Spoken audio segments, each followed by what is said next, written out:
My name is David Benioff. I wrote a book called City of Thieves, which is set during the siege of Leningrad in the first week of 1942. It's about a boy named Lev who is arrested for the crime of looting a fallen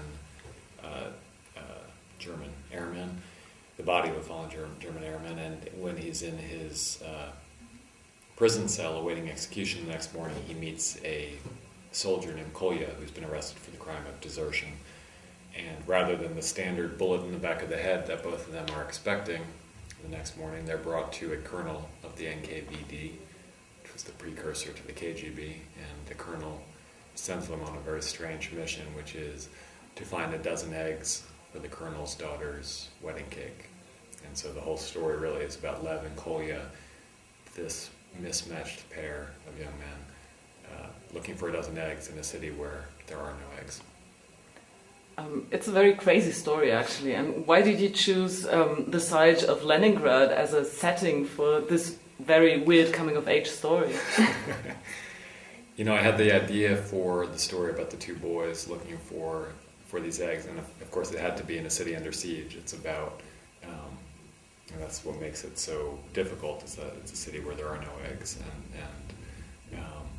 and so I started researching different cities, different sieges, and both from more contemporary times and older times, so Sarajevo and certain cities in Europe that suffered through horrific sieges during the Middle Ages. And then I started to read about Leningrad, and then I went to St. Petersburg and spent some time there, and the more I read about it, the more I knew that this was the city and this was the siege. And especially I think growing up in America, it's not, we learn about the war from an American perspective. So you learn about the war starting with Pearl Harbor and ending with the dropping of the bomb on Hiroshima, but you learn very little about the other parts of the war, which were in fact perhaps the most significant parts of the war. Certainly the great battles of the war were fought in Russia. And all these stories that I'd never encountered before, which became fascinating to me.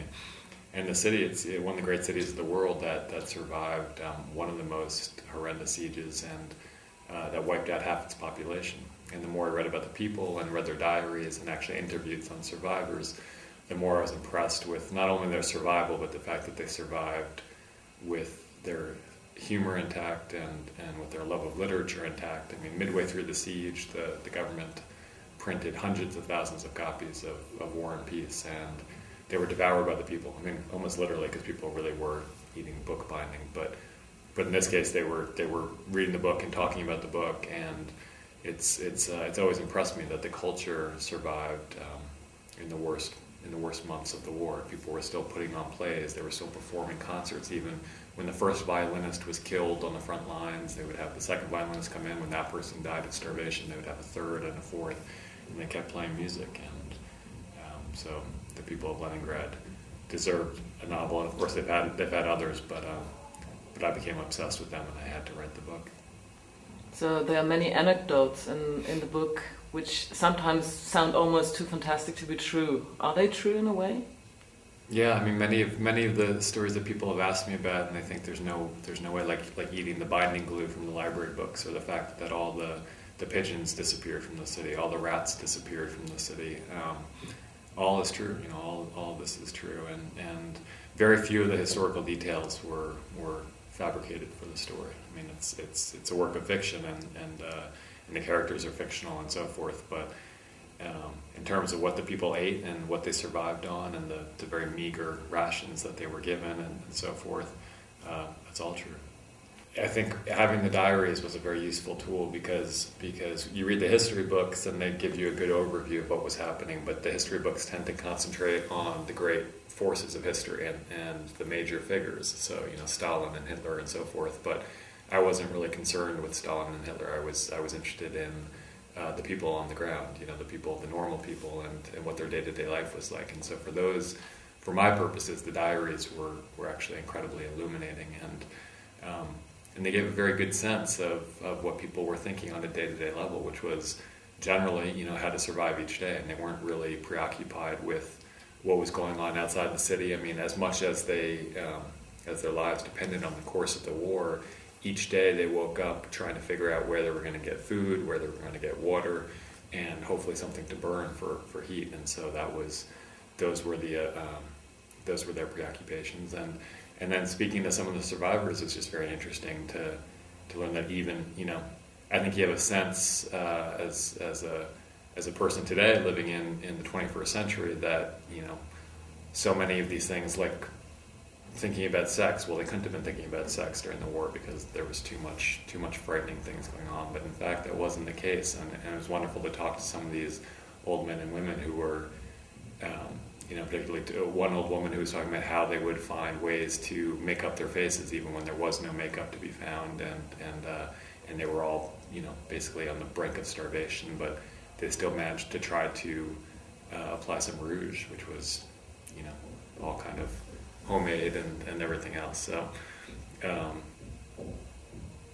So in terms of imagining yourself back there, that was, for me, I guess that was the fun of it. I've never been that interested in writing autobiographical fiction. I've always found it much more captivating to imagine myself in another place, not necessarily another time, but another place, in another mind, and another person. That's the joy of fiction for me, is being able to live another life. And my own life is fine. And I'm happy with it, but I don't want to write about myself.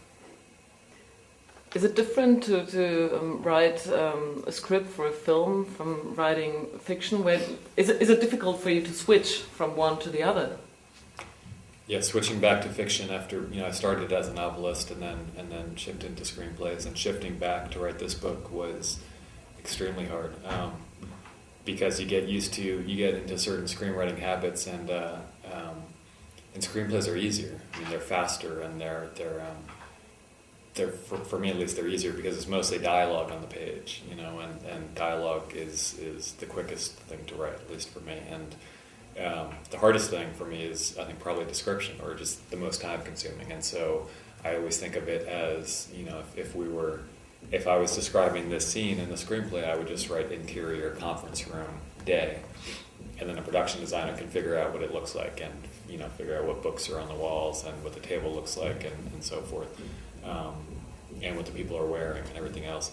As a novelist, if you don't put it on the page, the reader is not going to have those images. So it's all dependent on you, And as a screenwriter, you're really part of a team, and a novel is a completely solitary endeavor. So novels are much harder and more painful for me to write, and less fun to write. Ultimately, they're more rewarding, and I think I have more affection for my books than my screenplays because they're entirely my own. But the actual act of writing it is not enjoyable for me. Oh. And towards the end, once I finally get into the characters and all, there are moments of great pleasure. But every night, I work at night, and every night it's definitely you have to force yourself to sit down at the computer and start.